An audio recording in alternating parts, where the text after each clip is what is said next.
Olá a todos que nos acompanham, estamos aqui novamente em mais uma conversa aqui no nosso programa Bom Senso Brasil. Hoje aqui estamos com o nosso convidado, Alas Henrique, e estamos aqui também com a Valéria. Vamos falar de um tema aí relacionado ao meio ambiente, que é a questão de resíduos. Passo aqui a palavra para a Valéria, ela que vai conduzir esse nosso encontro. Bom, primeiramente gostaria de agradecer a presença do Alas, o Alas que é biólogo, ele é especialista em gestão pública, em sistemas de gestão integrados, ele participou da fundação e atualmente é membro da Associação Brasileira de Compostagem, já participou e gerenciou projetos de gestão de resíduos, atualmente é mestrando no programa de sustentabilidade na gestão ambiental na UFSCar, né, onde nos conhecemos, e também é diretor do setor de meio ambiente na cidade de Araçoiaba da Serra. Então, muito obrigada, Alas, por participar da conversa aqui com a gente. É um prazer, muito obrigado. Obrigado e certamente essa conversa vai ser de muita produtividade, muitas ideias, muitas reflexões que certamente quem nos acompanha vai se utilizar desse tempo de uma maneira bastante grandiosa. Com certeza. Alas, hoje o nosso tema, ele é visto por muitas pessoas como indesejado, como, né, fedido, e eu gostaria que você, então, trouxesse pra gente uma definição mais clara, então, do que seria esse lixo, do que seriam os resíduos que a gente vai tratar hoje. Maravilha. Vamos, então, conceitualmente, né, acho que é importante a gente começar a conceituação das coisas, né? Quando eu trato de lixo, vamos simplificar as coisas, vamos começar pelo teoricamente mais simples. O lixo é aquilo que não é nem compostável e nem reciclável. Consequentemente, eu tenho dois parâmetros importantes. Se é um resíduo sólido e eu não consigo reciclar, ou seja, fazer com que essa matéria-prima ela retorne para essa cadeia, se ela não é reciclável, se ela não retorna, eu tenho esse material não sendo reciclável. Se é um resíduo orgânico, eu posso compostá-lo. Só que, obviamente, que eu não posso juntar esses dois materiais. Né? Algo que é reciclável, eu não posso misturar com o que é compostável. Eu tenho a contaminação desse material. Então, pois bem, vamos lá. Se eu tenho ele contaminado, que é reciclável, eu não tenho ele sendo um resíduo. Consequentemente, ele é um lixo. Eu preciso descartá-lo. Né? Eu preciso descartá-lo. Ele não tem uma finalidade de modo que eu consiga fazer uma gestão melhor desse resíduo. Perfeito. O que significa gestão melhor? Eu preciso, vamos pensar obviamente nessa realidade nossa. Hoje, 2024, eu tenho que pensar que a melhor gestão desse lixo, aquilo que eu não consigo dar destinos melhores, eu vou levar ele para um aterro sanitário. Esse é o melhor destino. Perfeito. Ainda voltando um pouquinho, nesse resíduo que é reciclável e do que é compostável, obviamente que eu preciso direcionar para a reciclagem, aquilo que é reciclável, ou a compostagem, aquilo que é compostável. Então, o lixo seria o que não seria reaproveitável, né, para as atividades, sejam humanas, sejam animais. E você falou da compostagem, você quer dar uma definiçãozinha também? Porque muita gente hoje em dia ainda desconhece, né, o que é compostagem. Pois é, justamente. Eu acho que é importante a gente continuar nessa conceituação, né? O que eu posso compostar? Resíduo orgânico. E aí você pode imaginar aquilo que você produz de resíduo orgânico na sua casa, por exemplo. Os restos daquilo que você gera na produção da sua alimentação. Basicamente é isso. Agora, claro que temos outros materiais que são compostáveis. Então, eu tenho resíduos da agrícola, né? Eu posso ter resíduos da pecuária, eu posso ter resíduos de uma criação de frango, por exemplo. Eu tenho a incubadora de frango, que eu também tenho resíduo. Então, claro, são outras escalas, né? Eu estou falando de matadouro, por exemplo. Eu tenho outras escalas. Eu tenho a escala de uma indústria produtora de algum resíduo de alimento. Vamos imaginar aí mortadela. Né? Então, outras escalas. Partindo dessa escala menor, compostagem é aquilo que é gerado dentro da nossa cozinha. Tudo aquilo que nós descascamos ou o que nós comemos sem descascar é aquilo que gera como o miolo da maçã, o miolinho da pera, ou seja, aquilo que você não vai comer. Perfeito. E quando a gente está na nossa casa, para muita gente, o lixo ele não é tanto um problema, porque justamente a gente vai ensacar, colocar para fora e um caminhão vai levar. Só que esse lixo, ele não deixa de existir, né, num passe de mágica. Ele vai para algum lugar. Você pode passar uma imagem que eu separei aqui? Também, para quem estiver nos acompanhando por áudio, pode pesquisar um fato muito curioso chamado a Ilha de Lixo do Oceano Pacífico, que é um local em que ele é circundado por alguns redemoinhos que fazem com que o lixo do oceano se acumule lá. E esse local, ele tem meros...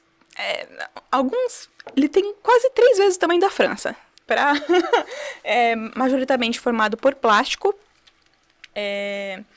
E ele só aumenta cada ano, ele já está afetando a vida animal. Ele é formado majoritariamente também por pedaços de microplástico, redes de pesca. E, assim, muito se fala sobre a vida marinha, né? Porque a gente não pode usar canudo para não afetar as tartarugas. Mas o problema é que esse lixo, ele já começou a afetar a gente, porque a gente já consegue encontrar resíduos de microplástico no sangue, a gente consegue encontrar esses resíduos no leite materno. Então, eu queria saber, a partir de que momento o lixo começa a se tornar nosso problema? A partir do momento que a gente deveria olhar com o lixo de outra forma, porque isso impacta a gente, mesmo que indiretamente. Pode não estar aparecendo na nossa casa, pode não estar fedendo do nosso lado, mas em algum lugar ele está impactando a gente. Olha, Valéria, essa pergunta pra gente... Sim, poderíamos fazer um podcast só com esse cenário, né? Só com essa ideia.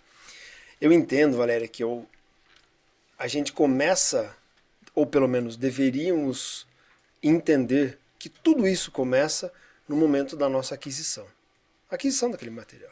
Então, vou escolher uma peça de queijo. Vou escolher uma peça de queijo envolta no plástico ou vou escolher uma peça de queijo envolta no plástico numa forma de isopor? Hoje em dia tem gente que compra banana descascada numa bandeja de isopor embalada por um plástico, uma banana descascada. Tá aí o ponto. Exato, a banana já foi feita, embalada pela natureza. Exatamente. Então, assim, inclusive existem aí pelas mídias sociais a famosa frase, né? Ou nutricionistas que enaltecem a questão. Gente, você quer se alimentar melhor? Descasque mais, desembale menos. Então, e eu não vejo nada diferente dessa frase. Pode ser lá para o nutricionista quando quer orientar o seu paciente a se alimentar melhor, ou para nós que queremos passar uma ideia de melhor gestão, ou melhor, não é nem a gestão, é a menor produção ou a não produção de resíduo. Eu acho que aí está o ponto. E por quê, Valéria? Nós chegamos num determinado ponto da sociedade, por quantidade de pessoas, por consumo desenfreado, que afinal um sistema capitalista nada mais é que isso mesmo. Ele pensa que, olha, eu preciso consumir, e aí aquela ideia linear, que nós como biólogos tentamos sempre, não, é cíclico, né? Então é sempre aquela ideia eterna de dizer, não, isso aqui é um ciclo, não é linear. Né? Portanto, se eu tenho que sempre consumir para vender mais, eu estou gerando mais resíduo. Então, eu acho que aí está um ponto importante do início desse nosso raciocínio. Como que no momento da minha aquisição eu posso pensar em produzir menos resíduo? Sim. E depois eu vou falar na gestão lá da minha casa, da sua casa, enfim. Existe um aspecto cultural que eu sempre gosto de colocar nesses papos que a gente faz sobre resíduo, que é o seguinte. Enquanto nós, aí eu posso falar nós como sociedade, não só como Brasil, né? Enquanto nós tivermos um hábito de que o saco de lixo é um saco preto grande, que eu coloco tudo ali dentro, portanto ele sendo preto eu não vejo o que tem dentro, ele grande para que eu coloque tudo que é possível, tudo aquilo que eu gero dentro da minha residência, ele já começa a ser um problema. Mas eu também não quero colocar a ideia de que nós, no consumo diário, somos um grande problema para o planeta. Porque nós temos diferentes frentes que a gente precisa também pensar. Então, eu tenho a tua residência, a minha residência, que pode ser uma residência altamente produtora de resíduo, ou menor produtora de resíduo, ou melhor gestora de resíduo. Mas eu também tenho as empresas. Sim. Eu também tenho as grandes corporações. As indústrias Então a também. gente tem que pensar numa esfera municipal o que é que eu tenho como médios e grandes geradores de resíduo. Não é?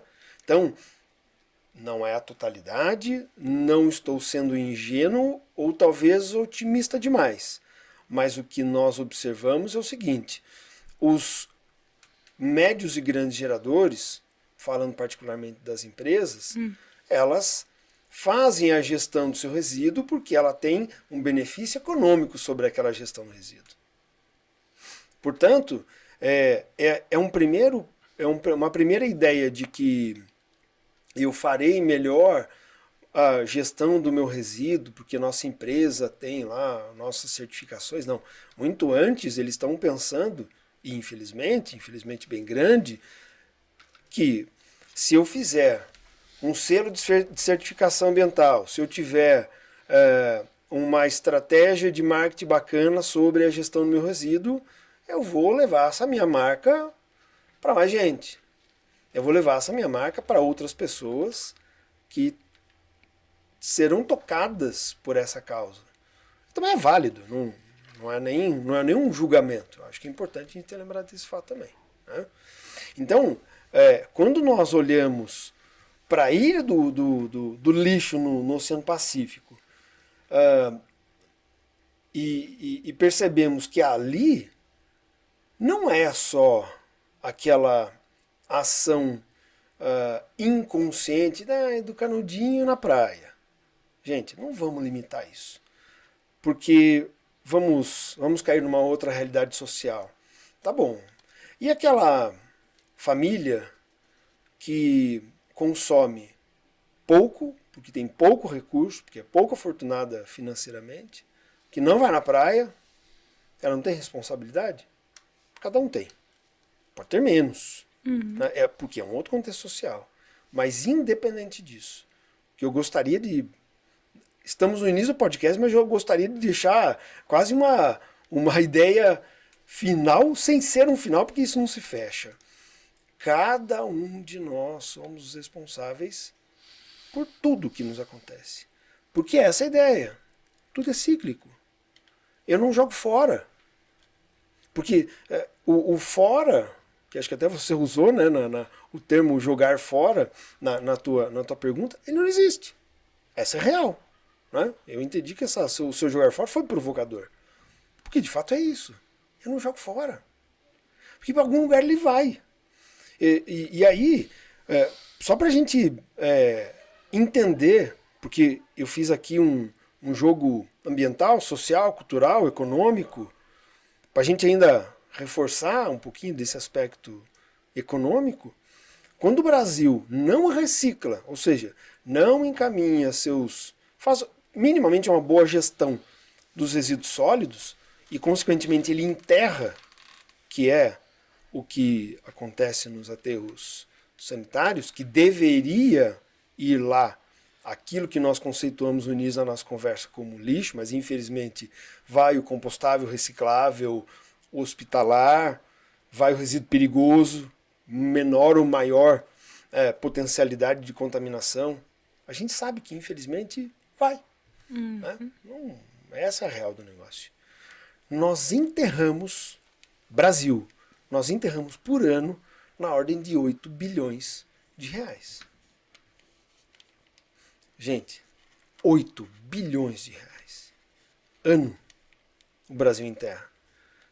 Aí percebe que quando eu falei da cultura lá do saco preto na nossa casa, para eu me dispensar, para eu literalmente... Quero distância disto.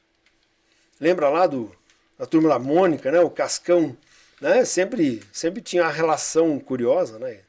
Sim. Ah, é o lixo. Aí tinha sempre um lixo com umas mosquinhas em cima. Né? Claro, de fato, se a gente acumular um resíduo, né, vai acontecer isso. Isso é fato. Então, quando eu tenho esse cenário da nossa relação com o lixo, começa a ser um grande problema. Né? Eu preciso me afastar do que é ruim. Tá bom, mas eu também entendo que se eu fizer uma boa gestão na fonte, aí eu vou falar por dois aspectos, seja lá os resíduos que são recicláveis ou seja lá os resíduos que são compostáveis. Eu preciso da separação em 3 frações. Eu preciso. Qual é a separação nas 3 frações? Os recicláveis, os compostáveis e aquilo que é rejeito, aquilo que aqui estamos conceituando como lixo. O lixo propriamente dito. O lixo propriamente dito. Aquilo que é rejeito. Infelizmente eu não tenho o que fazer com aquilo. Vou dar um exemplo. Madeira é compostável. Sim. MDF não é compostável. Por quê? Porque tem cola, tem formaldeído, tem, enfim, né? Tem verniz. Percebe? Então, eu tenho que fazer a separação em 3 frações. Essa tríplice, ela é Básica. básica. É básica. Para tudo. Seja na pequena ou na grande escala, da gestão do resíduo reciclável ou do resíduo compostável, eu preciso da separação em 3 frações. E por que você acha que essa separação não é feita de forma adequada hoje em dia? Pensa assim, será que isso daí é um papel da sociedade? Mas, assim, é uma preguiça? É uma falta de conhecimento? Até onde vai cada uma das coisas? Porque às vezes a gente vê, né? Às vezes até pessoas com um alto nível de instrução que coloca na reciclagem rejeitos mesmo. E a gente vê também situação de pessoas que colocam móveis em áreas verdes. Então, por que isso acontece? Qual que é o papel nosso, como cidadão, como sociedade civil? O que seria, então, também o papel das indústrias nesse aspecto? Da gestão pública? Se entra um papel da escola, na educação? Porque a gente tem, né, na escola uma aula de reciclagem.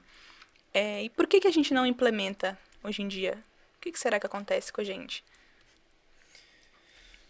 Olha, você me perguntou colocando exemplos. Eu diria que tudo isso mais um tanto. Quando nós temos... Bom, primeiro assim, acho que é importante relatar que quando a gente fala nível Brasil, nós temos algumas realidades diferentes em determinadas regiões. Tá? Então,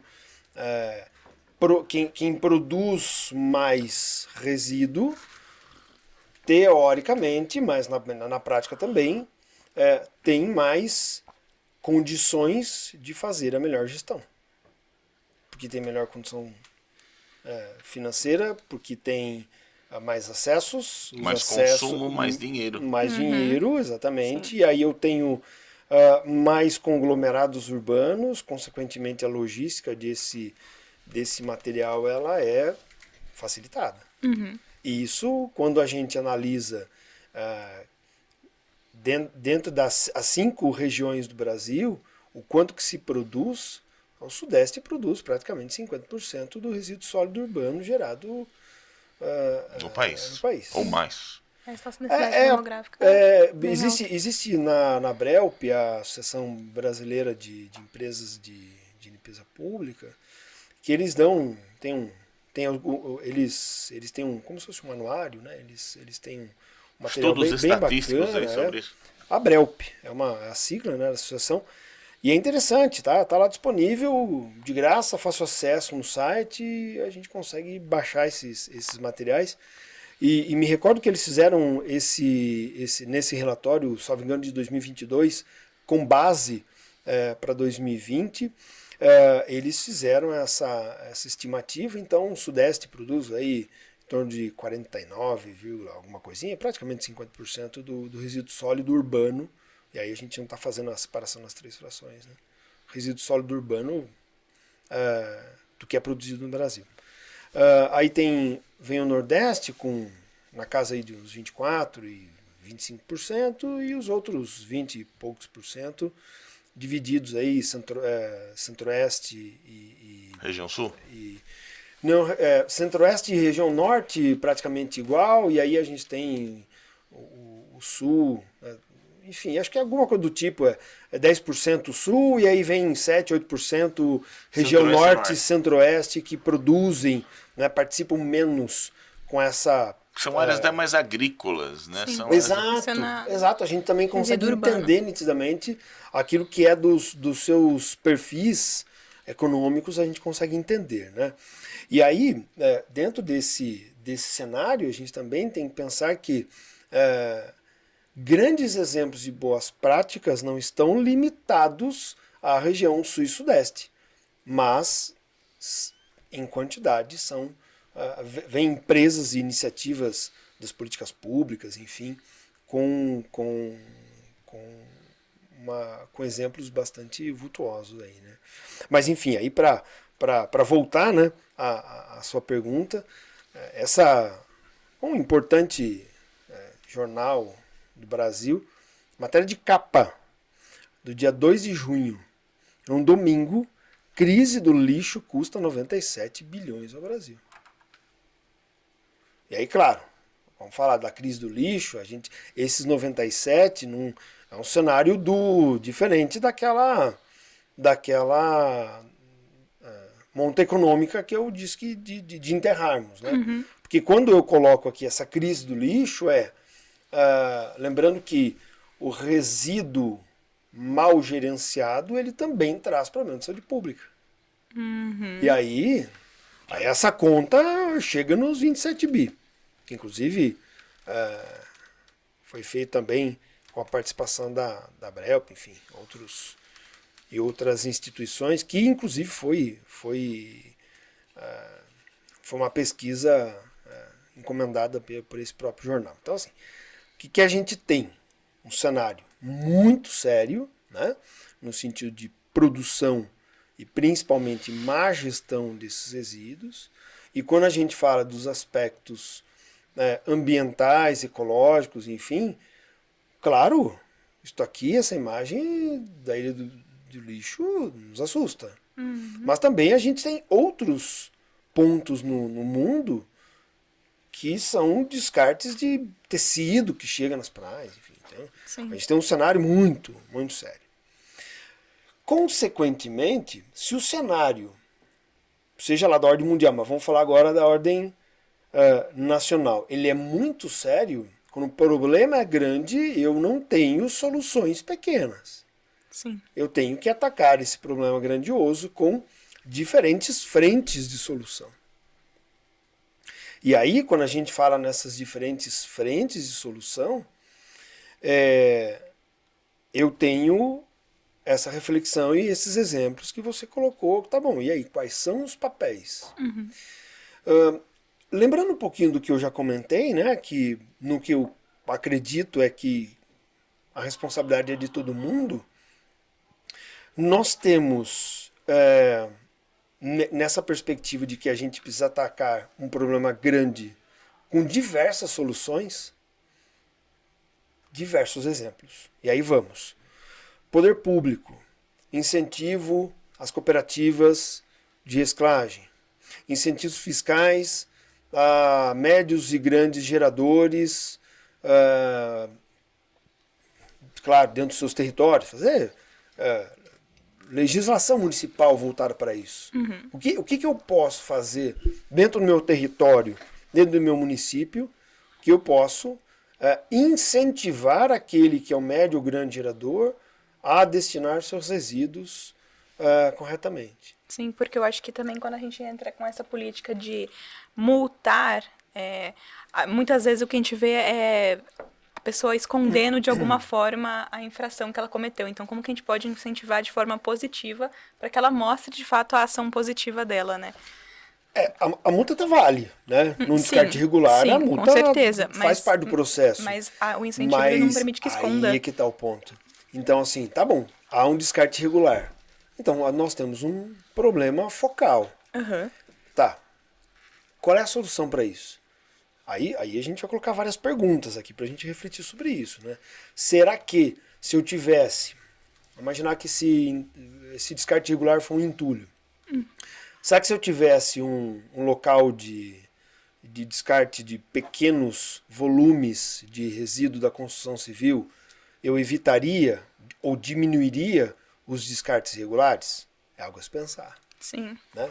Eu acho que a resposta é sim, né? Mas é uma das soluções. E o incentivo para as classes menos abastadas, porque muitas vezes elas não... Talvez esses locais até existam, mas existe um custo associado a fazer esse transporte dos resíduos, a fazer o transporte, a alugar uma caçamba, Exato, um caminhão. a contratação de uma caçamba. Então, e aí fala, mas é barato. É barato para alguns, né? Exato. A gente tem que entender isso. Você colocou essa questão, num dos pontos aí, da questão do auxiliar à cooperativa de reciclagem, né? Não seria o momento, até fiz essa pergunta uma vez para um deputado, não vou lembrar o nome aqui. Ele colocou o seguinte: Luiz, mas a reciclagem ainda não é economicamente viável. Mas lixo não é economicamente viável, assim, vamos pensar assim hoje. Hoje o lixo, eu tenho uma taxa de lixo que você paga porque tem que ser recebido. É uma necessidade. É obrigatoriedade da prefeitura cobrar e uma obrigatoriedade porque ela precisa fazer a gestão. Precisa fazer, tá? Então, não seria o momento aí de a gente começar a pensar em trabalhar, por exemplo, a reciclagem, né? Não como assim porque se pensar na viabilidade econômica, pode ser que não seja viável economicamente, assim de bate pronto. Mas você colocou aí uma política ruim de resíduos, não impacta só economicamente ali, impacta em saúde pública. Exato. Impacta em outras situações. Então, assim, a questão da reciclagem que eu vou colocar aqui, ou mesmo compostagem, depois você bater, seria o momento de a gente começar a trabalhar assim, de forma profissional, assim como você tem aí, são um dos maiores contratos dentro de qualquer município, a questão justamente da limpeza pública, é um dos maiores contratos, tá? Trabalhar isso de forma assim, profissional mesmo, não deixar assim, não, tem as cooperativas, tudo, mas profissionalizar isso e transformar isso como uma necessidade. Porque hoje essa questão do lixo, na nossa opinião, e eu acho que é uma verdade fática, deixou de ser uma questão de trabalharmos aí de forma superficial. É um problema sério que nós temos que resolver. Então a gente precisa começar a trabalhar, como a Europa tem feito. Olha, você produz muito lixo, seu bolso arde. Então, você tem aquela preocupação que lá o lixo é cobrado por peso.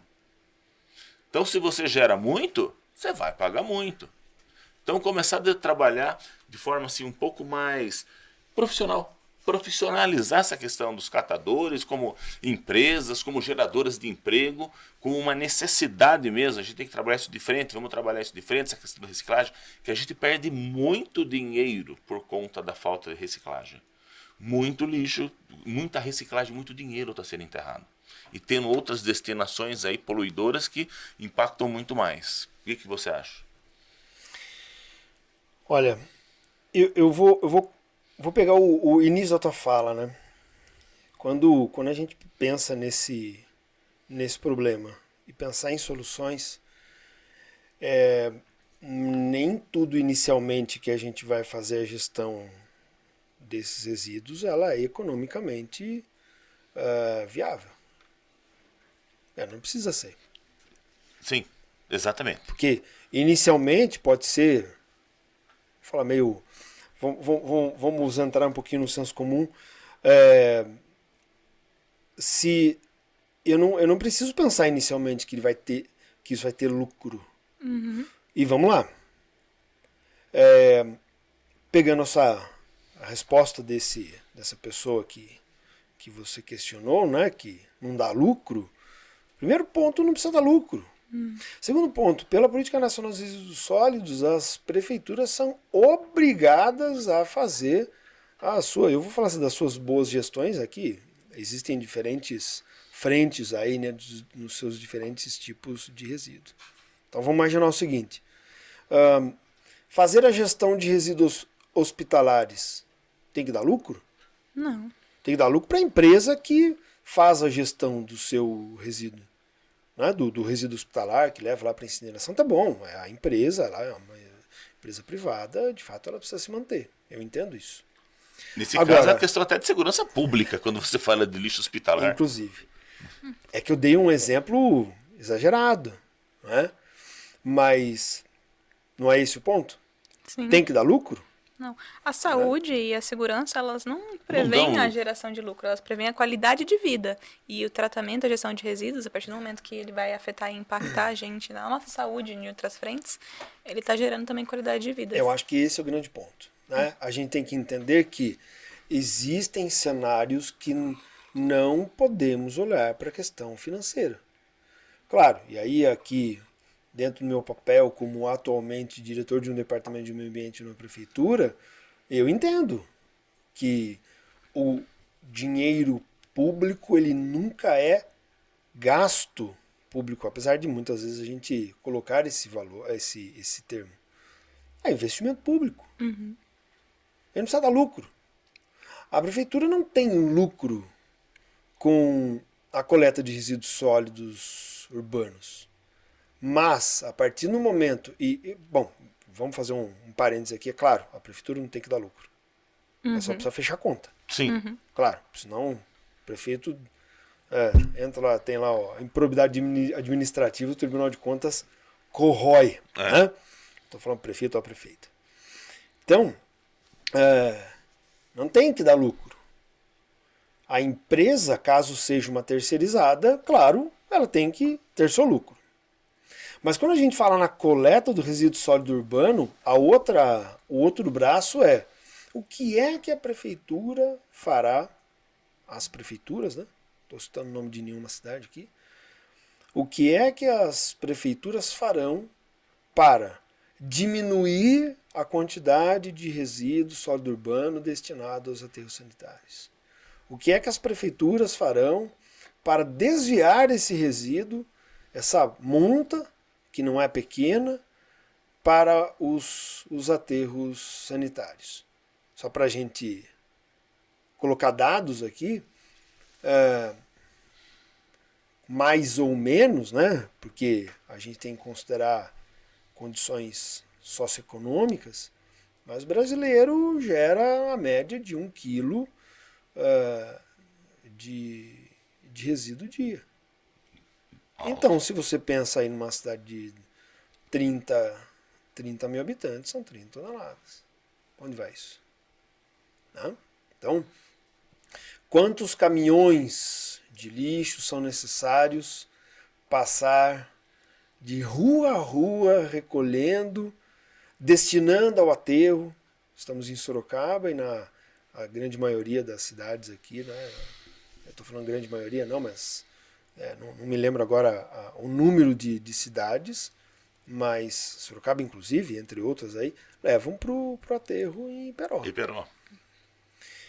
E aí, falando um pouquinho, na realidade, um exemplo de Araçoiaba, existem pontos de coleta de resíduo sólido urbano que, do ponto de coleta mais longe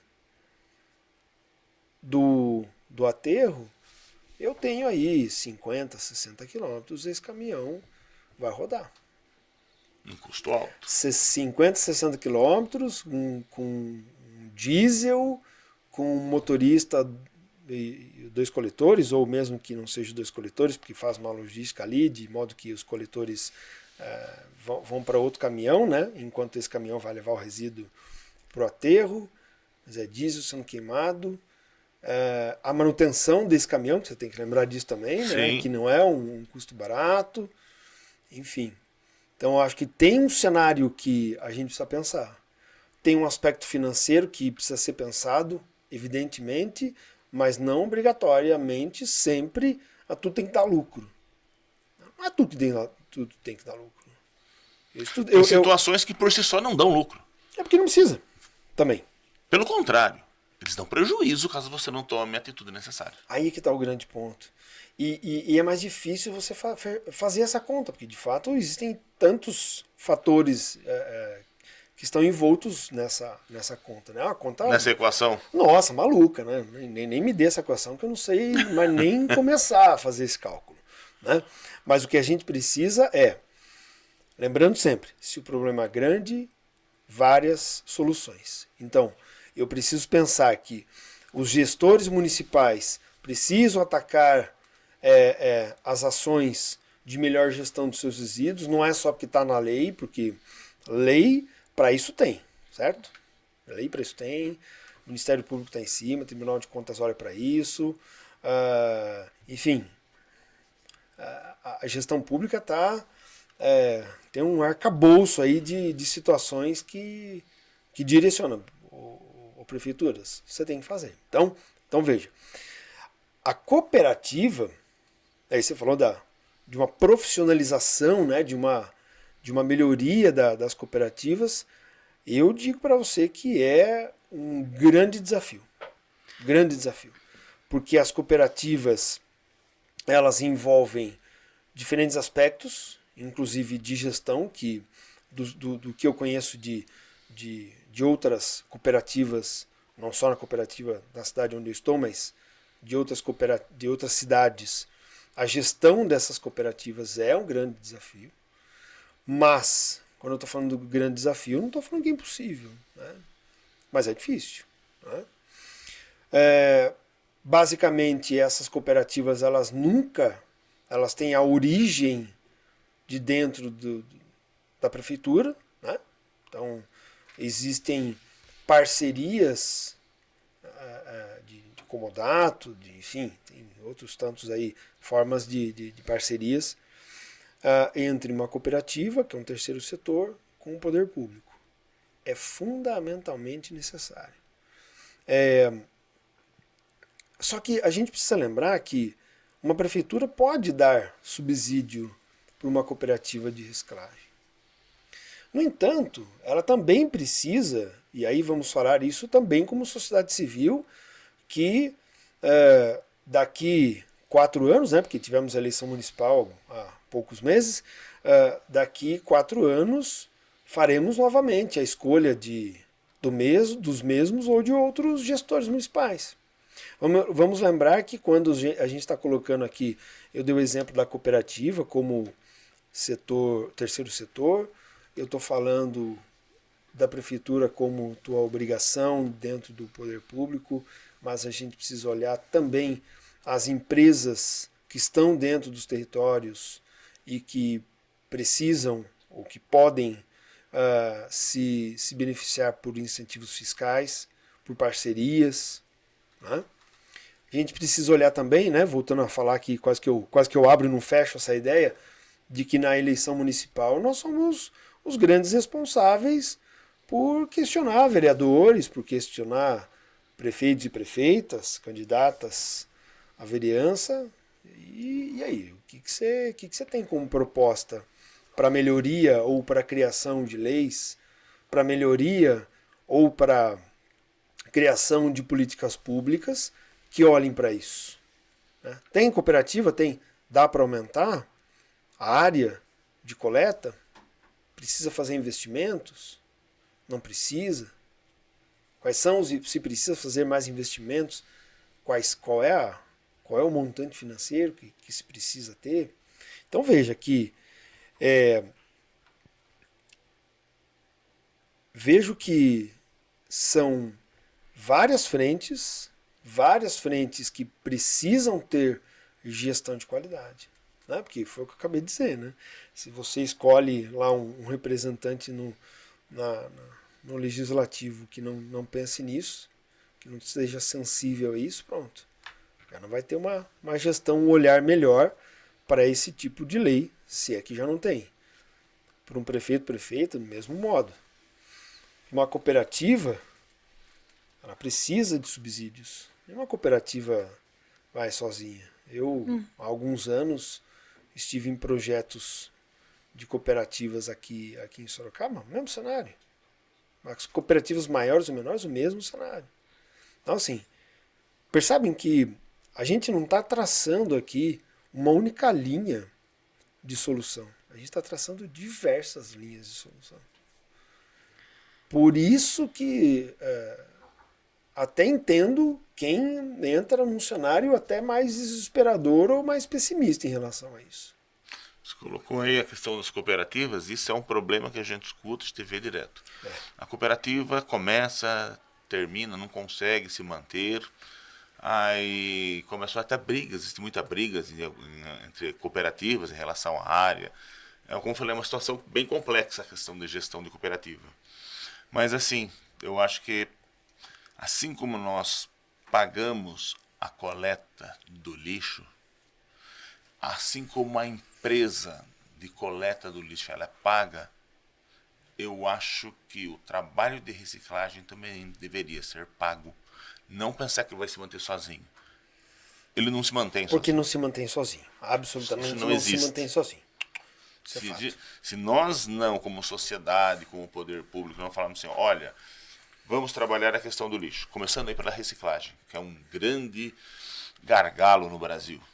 Se nós não tivermos essa consciência de que nós precisamos investir, e aí eu falo profissionalizar o catador, fazer pagamento, salário, se a cooperativa existe, ela tem que ser subsidiada de alguma forma, nós não vamos conseguir, nós não vamos sair da situação que nós temos hoje.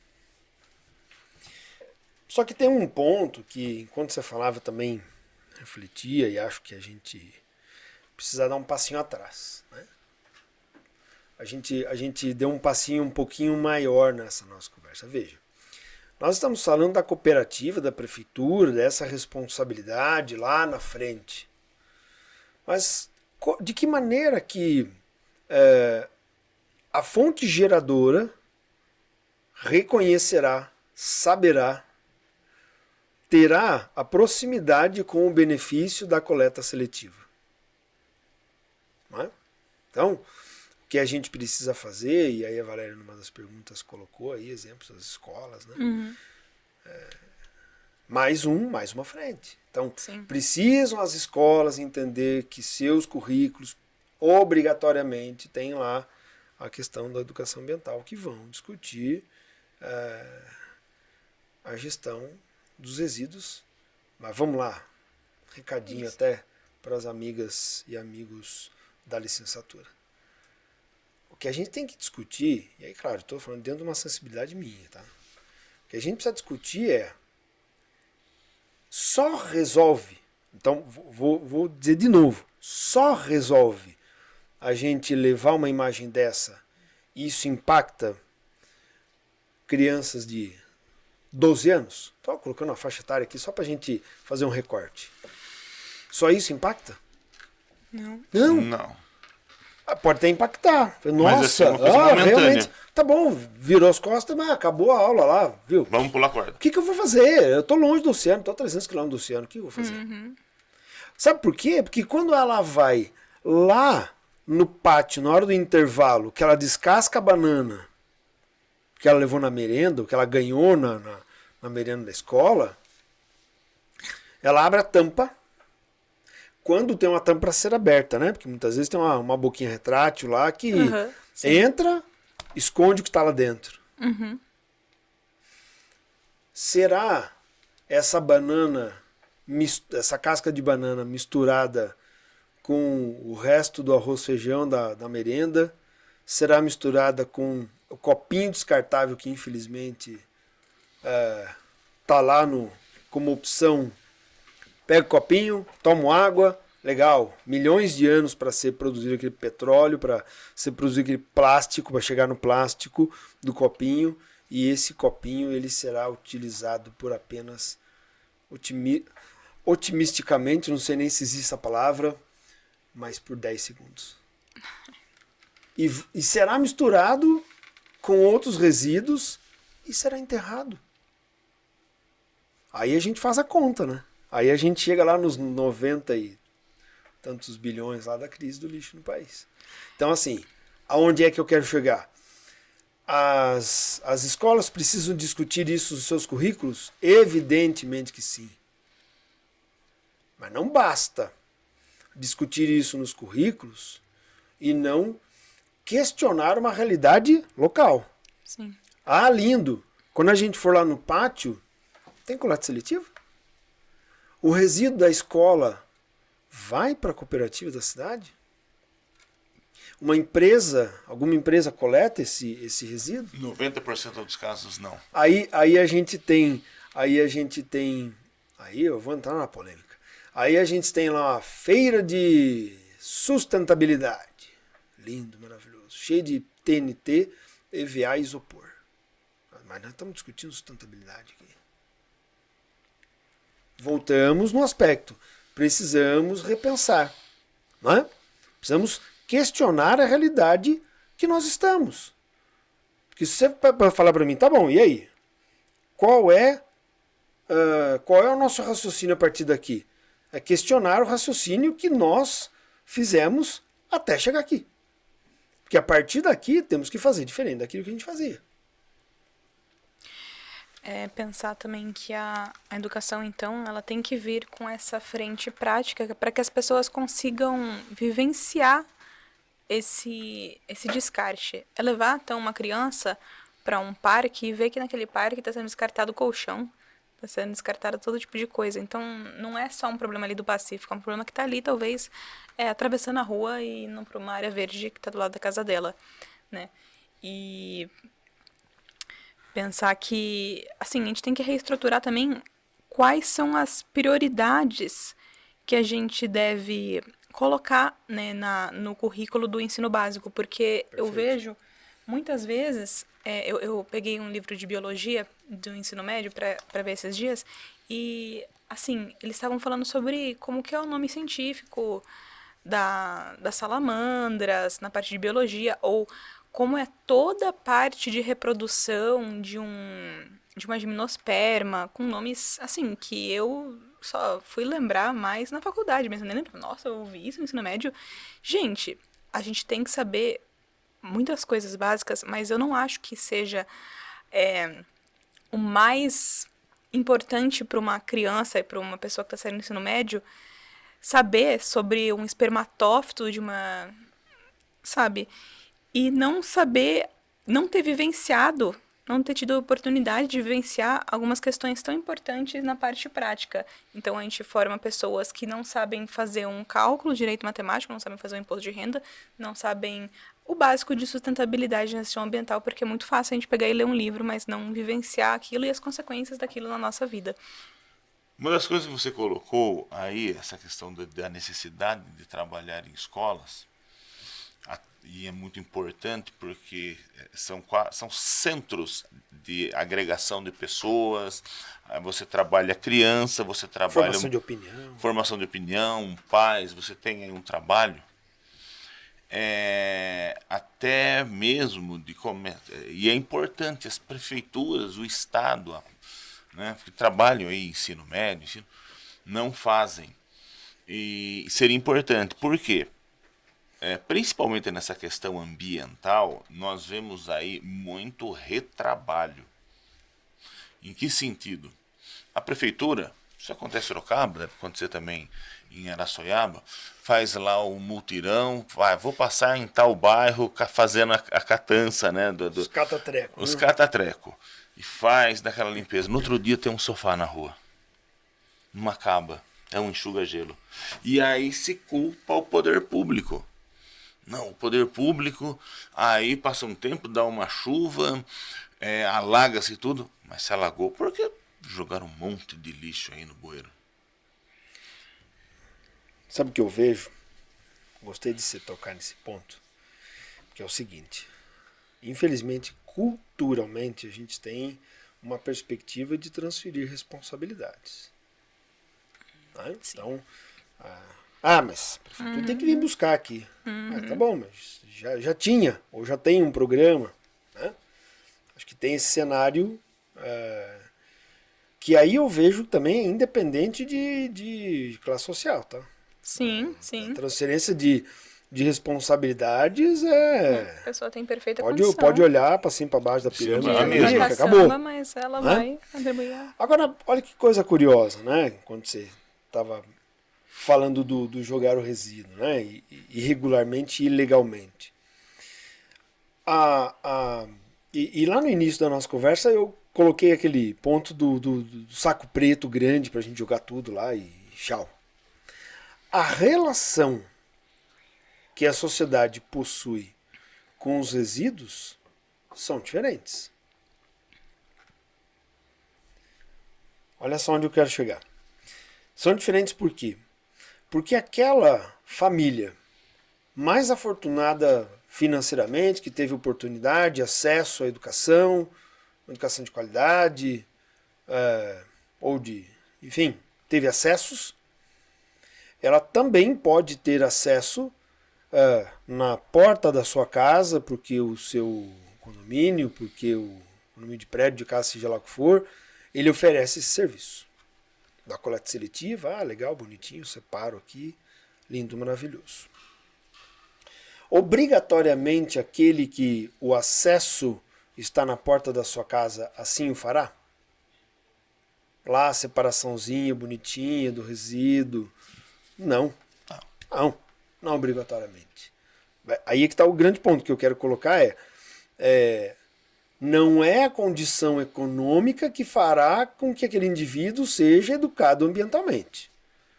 Isso eu quero enaltecer essa situação.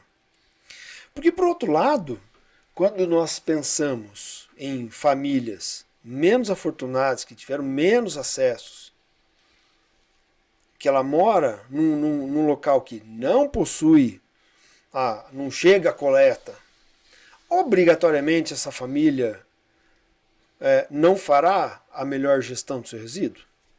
Não, obrigatoriamente. Pode ser que, educada ambientalmente, essa família separe o seu resíduo e leve até o famoso ecoponto, leve até uma cooperativa. Não é?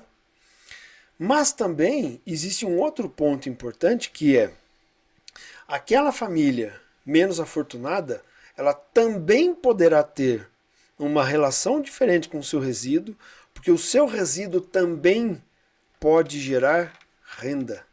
Uhum. Aí vamos chegar num ponto que, desde que eu tinha cabelo, se discutia que o Brasil era o maior reciclador de latinhas de alumínio do mundo. Lindo! Notícia boa, estou te passando, não é? Agora, se nós olharmos os motivos pelos quais o Brasil é o maior reciclador de alumínio, e não é um dos maiores, ou os índices de reciclagem de outros materiais são baixos, aí a gente entende o porquê que a latinha de alumínio é o ouro. É puramente econômico. Embora sendo o alumínio, né? É o ouro, puramente econômico, no sentido figurativo, Sim. porque existe um valor daquilo. Uhum. Não é? Existe um valor naquilo. Claro, isso é óbvio. Eu junto ali 70, 80 latinhas, dá 1 quilo, e eu pego esse 1 quilo e vou levar lá no ferro velho, e isso gerará um dinheiro para mim. Eu vou vender o meu resíduo. Só que eu estou falando da latinha de alumínio para dar esse exemplo aí de que o Brasil já é há muito tempo o maior reciclador, né? Enfim. Então, a ideia essa família, ela tem uma relação com o seu resíduo. Aí é uma pergunta, né, que a gente precisa refletir. Essa família tem uma gestão melhor do seu resíduo, porque ela é educada ambientalmente, ou porque ela observa que aqueles materiais podem gerar, né, Vamos juntar aqui, no final do mês a gente vai lá e a gente consegue ganhar 50, 80, 100 reais. Mas é pouco. Talvez. Para ela pode ser muito. Talvez pouco para muitos. Ainda mais porque mas infelizmente para muitos bastante. esses 100 reais também é bastante. Sim. Então assim, o que não condena o fator não ser ambientalmente educado. Uhum. Mas que a gente tem que entender que a condição de que aquele indivíduo fará a sua destinação, fará a sua gestão melhor, não é limitado à questão, estudou mais, mora melhor, tem mais grana, menos grana. Absolutamente. Eu acho que isso pode entrar naquele mérito que o Luiz falou no começo sobre a Europa taxar o lixo pelo peso. Eu acho que isso não se aplica ao Brasil, não é uma solução importável para nossa Infelizmente, realidade, não dá. porque simplesmente para a pessoa não ser mais taxada, ela ia esconder o lixo dela em algum lugar e descartar de forma inadequada, né? Então, justamente essa parte que você fala, Alas, de dar um incentivo para as pessoas, fazer com que aquilo gere, então, fazer do lixo e da correta destinação desse lixo, da reciclagem correta, né, que daí também poderia ser avaliado se a reciclagem ela foi feita da forma correta, porque muita gente pega a reciclagem para falar que reciclou e coloca absolutamente tudo lá, papel higiênico usado, não lava. Recebeu a reciclagem, então que essa pessoa possa ganhar algum tipo de benefício, né, um incentivo nesse sentido.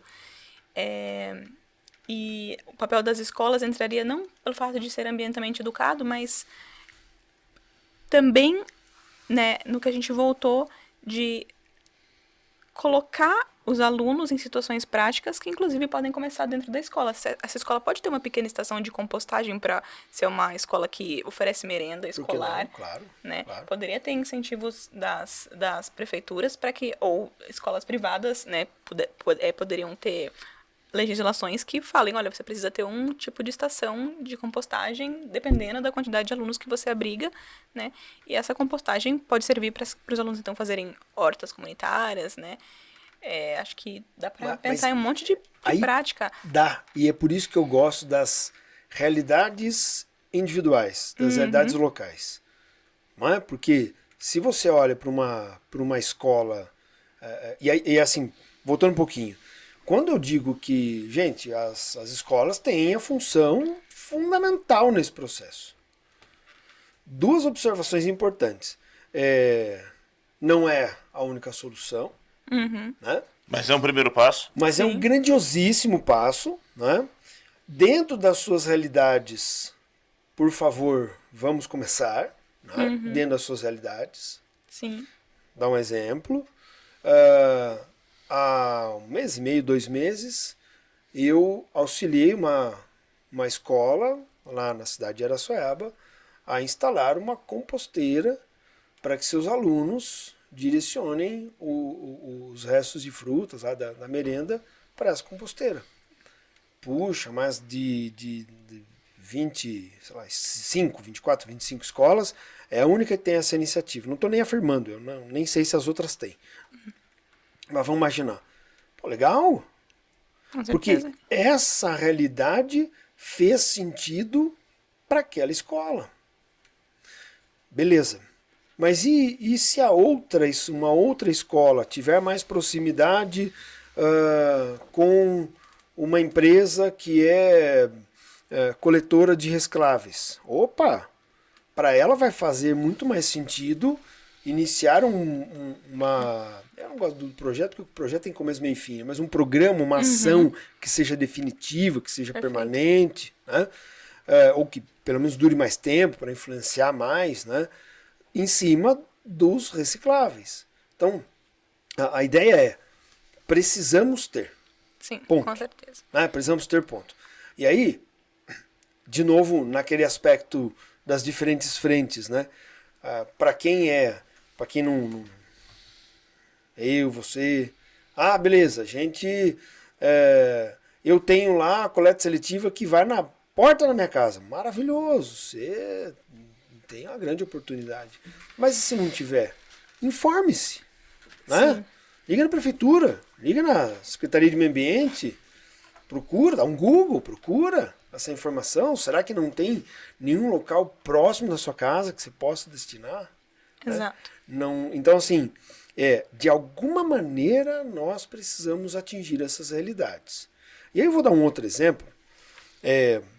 Não faz muito tempo, minha mãe mora sozinha. Olha o exemplo. Minha mãe mora sozinha. E eu, arrisco dizer que uns 16 anos, mais ou menos aí nessa época, eu falei, vamos fazer aqui, separar o resíduo aqui. Não falei resíduo, né? Falei lixo, certamente. Vamos separar aqui para a gente vender, para a gente levar lá para empresa, ferro velho, enfim, nem lembro a época, qual é o destino que a gente dava. Tá bom. Tô com 43, tô falando que eu tinha 16. Naquele tempo era a caravela do Colombo, hein? Quase. E aí muito tempo se passa, né? Vamos fazer um recorte. Acho que é aí, na condição do início desse ano, se eu não me engano, minha mãe morando sozinha. Eles moraram no outro estado, não morei mais com eles, voltaram para Sorocaba, morei junto, depois fui para Sorocaba, enfim. Nas indas e vindas da vida, ela manteve aquele hábito que estava lá atrás. E por que ela manteve aquele hábito? Porque a ela incomoda. Para ela não faz mais sentido o famoso lixinho da pia. Uhum. O lixinho da pia facilita uma vida, né? Terminou aqui, põe ali. Depois põe no lixo maior. Uhum. Não é? Pois bem. E aí o comentário da minha mãe, lembrando, assim, minha mãe nem é o grande exemplo não é ativista ambiental. Né? Vamos dar esse exemplo. Não é. Não quer dizer que... Né? Ela não deu bola para isso, mas não é. E aí ela disse, nossa, eu tava olhando lá onde eu deixo lá o reciclado que eu ia levar para a cooperativa. Nossa, eu moro sozinha, mas como junto lixo, não? Falei, pois é, mamãe. Pois é. Imagina só então uma família de 3, 4, 6 pessoas. Sim. Não é? Com as diferentes embalagens dentro aí dos diferentes tipos de consumo, o quanto que não se gera. Exatamente. Aí encheu o carro dela, porta-mala, mais banco traseiro, para levar, claro, não estou falando em uma semana. Lá, que tenha durado 2 meses o acúmulo do reciclável lá, que ela deixou lá no fundo da casa dela. Mas o fato é, aí que o ponto que eu quero chegar. Em algum momento, ela teve a sensibilidade, percebeu, incomodou que não faz sentido o lixinho da pia ter os seus resíduos misturados. Não faz sentido. Ela está com quase 70 anos e isso para ela incomodou. Percebe? Então, o fato ali é o seguinte, será que quando nós tivermos, ou se nós tivéssemos, vamos mudar esse tempo verbal, se nós tivéssemos incentivos dentro desses todos aí que a gente falou, né? Então, cooperativa, aí incentivo fiscal das empresas, né? A logística dessa cooperativa atingisse maior número de bairros, nas cidades, né? As próprias prefeituras ou as cooperativas ou as empresas incentivassem seus setores de marketing a dizer, tá aqui, opção, solução, enfim. Será que nós, em décadas, nós não teríamos pessoas mais incomodadas com o exemplo que eu acabei de dar aqui, com o lixinho da pia que se mistura tudo? Sim. Então, assim, é aquela famosa observação. Nossa, que árvore grande aqui que tem nessa praça. Pois é, alguém plantou. Há 30 anos. Com certeza. Beleza. E se há 30 anos nós começássemos, hoje nós teríamos um cenário diferente. Aí entra outra pergunta, outra filosofia aqui. Será que nós temos mais 30 anos para pensar ainda sobre isso? E eu acho que não. Eu acho que a gente tem que tentar criar situações um pouco mais imediatas que já chegou aqui. Chegou no talo. Né? Então, assim, a água bateu no umbigo, você quer começar a aprender a nadar agora? Não. Já tinha que aprender a nadar antes. Então, assim, nós precisamos entender que esse cenário é um cenário que, quando a gente destina melhor os resíduos, temos melhoria de saúde pública, né? Ou evitamos problemas de saúde pública. Nós temos economia de destinar os resíduos por um aterro sanitário. Que é custo. Né? que é e alto elevado. custo. Quando a gente tem cooperativa, a gente tem um cunho social por geração de renda, isso é importante, né? Que os planos municipais de educação ambiental se efetivem dentro das escolas. Enfim, veja que a gente está aqui discutindo diversas frentes, né? Então, o fato é, de novo, né, nessa questão que eu acabei de pôr, será que se a gente começar a entender que essa é uma realidade que bate para qualquer um, seja aquele mais sensível à causa, aquele menos sensível, aquele não sensível à causa. Gente, bate em todo mundo. Não é? Vou dar um exemplo, problemas da dengue. Gente, não é a poça d'água numa terra permeável que é um criador de dengue. O criador de dengue é aquele copinho que está lá, aquele plastiquinho do maço de cigarro maroto que foi jogado ali, que juntou aquela água. Né? Então, assim, não é a folha que juntou a aguinha aqui que será o criador de dengue. Sim. Portanto, veja, olha quantos benefícios. Né? Então, não é para Alas, não é para Valéria, que são biólogos e que são sensíveis à causa. Não é. Sim. É para o Luiz também, é para qualquer outro. Porque isso afeta a todos. A partir do momento que a gente começar a perceber que socialmente a gente tem sérios prejuízos pela má gestão ambiental, eu não vou falar nem gestão só de resíduo sólido, a má gestão ambiental, quem sabe a gente começa a perceber que precisamos de outros caminhos. Você falou essa questão de gestão ambiental, é uma coisa que a gente bate, temos aí a questão do viés econômico, né? Mas hoje em dia, você, por exemplo, você tem aí, não demonizando, não colocando isso que as pessoas demonizam, por exemplo, assim, o agronegócio. Não, o agronegócio é economia. Mas você tem que fazer de uma forma sustentável, porque você tem consequências. E hoje nós temos muitas consequências. Você vê, por exemplo, você tem teve um investimento muito grande no Rio Grande do Sul, mas também teve, eu vi, que eu fui lá há pouco tempo, você tem os desertos verdes, né? Plantações gigantes, muito de florestas ali foi perdido. É um fato, sei lá. Sim.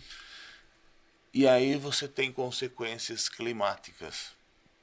E aí se perde toda a produção por conta de uma consequência climática. Então, hoje, essa falta de planejamento, hoje, essa ação sem medir a consequência, que a gente não pode mais medir consequência para daqui a 2, 3 anos, a consequência está acontecendo agora. Se você não mede isso e não trabalha isso, você vai ter consequência econômica. Sem dúvida. Então você tem hoje, quando a gente fala de lixo, estamos trabalhando aqui do lixo, não fazer a correta gestão do lixo, teremos consequências econômicas, já estamos tendo consequências aí que você colocou muito bem, a dengue. Só sabe, eu não tive dengue, nem quero, mas eu sei que pessoas morrem por dengue. Então nós temos que ter esse trabalho, sim, esse cuidado. E aí eu vou fazer uma pergunta de $1 milhão. Como começamos isso? Como começamos? Para pensar, você colocou, inclusive, números que nós temos. Dentro do nosso projeto nós temos de 30 anos. Como começamos? Trabalhar, aí, só que meio ambiente não dá para trabalhar assim para 30 anos. Nós temos que ter algumas situações mais imediatas. Não dá tempo não. Então, como trabalhar a questão para nós começarmos a resolver isso e trabalhar essa questão também de continuidade, criar. Quais seriam os primeiros passos que nós deveríamos estar tomando como sociedade? É uma pergunta do milhão. É a pergunta do milhão. Pergunta do milhão. Olha, eu penso que pensando na sua pergunta, Foco Brasil, nós precisamos ter projeto de país, projeto de nação. Enquanto nós não tivermos projeto de nação, eu acho que a gente ainda vai continuar voltando em situações que não saímos de lugar nenhum. Saímos do lugar. E eu não posso nem usar o termo patinando, né? Porque quando você patina, você ainda sai do lugar, né? Esse é... Você roda, mas você sai, né? É ficar estático mesmo. Exatamente. É o caso do que eu falei do Arquivo X, que há 30 anos atrás estava do mesmo jeito e hoje continua. Exatamente. Então, eu acho que o primeiro ponto é, se nós tivéssemos um projeto de nação, a gente conseguiria ter um cenário mais otimista. Por que eu digo isso? Porque se nós tivéssemos um projeto de nação, nós teríamos incentivo, educação, tecnologia, ciência, tecnologia e inovação. Né? Vamos fazer essa tríplice. Educação, ciência, tecnologia e inovação. Não vejo de uma outra maneira Brasil sem isso. Porque se nós tivéssemos um projeto de nação, nós conseguiríamos entender essa relação causa-consequência. Né? Nós teríamos melhores projetos de gestão pública, nós teríamos um olhar diferente, assim como você acabou de colocar, e eu acho que isso é perfeito. A demonização, né, do agronegócio. Eu super entendo, a gente tem o agronegócio gerando commodity, enfim, tá bom. Não é aquele que efetivamente nos traz o alimento da mesa.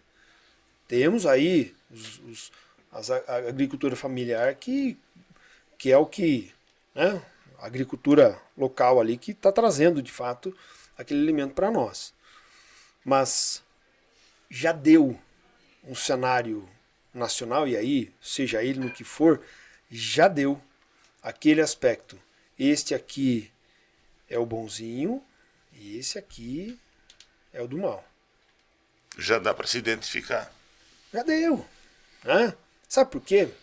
Porque se eu tenho projetos de grande escala de compostagem, por exemplo, eu vou destinar esse meu composto, ou seja, meu produto do meu processo de compostagem, eu vou destinar para onde?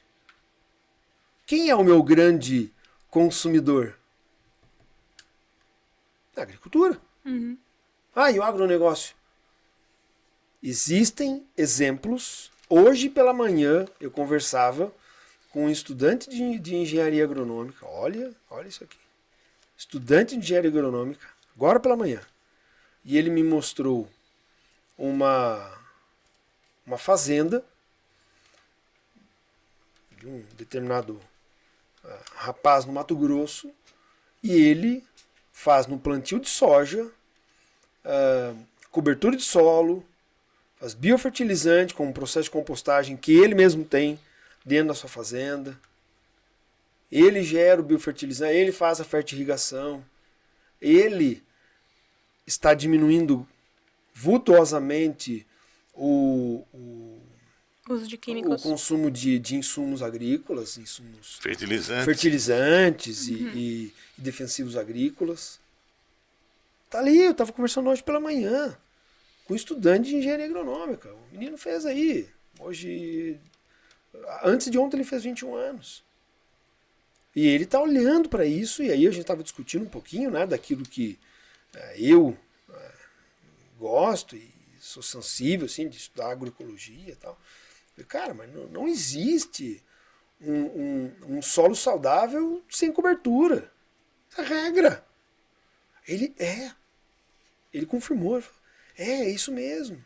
E aí a gente começou a bater um maior papo sobre o biofertilizante, sobre a cobertura do solo, o enriquecimento a retenção de matéria orgânica, a retenção de micro-organismos no solo, melhora a percolação da água, melhora a disponibilidade de nutrientes, melhora o desenvolvimento radicular. A gente está batendo um papo. Gente, eu sou biólogo e eu tenho uma outra linha. E ele é um estudante de engenharia agronômica que ele olha para o agronegócio todos os dias e nós estávamos ali trocando informações. Então veja, e eu estou falando esse recortezinho porque acabei de vivenciar isso hoje, mas temos tantos outros, né? Assim como também temos exemplos que nos assustam, mas temos bons exemplos, né? Então, eu acho que se a gente começar a entender que um cenário, quando eu defendo um aspecto ambiental, eu também defendo saúde pública, eu também defendo justiça social, eu também defendo uma economia mais inteligente, mais distributiva, saudável. Mais saudável, também defendo isso. Que não é. A questão não é a gente colocar as coisas em pequenos ecossistemas fechados. As coisas se interagem.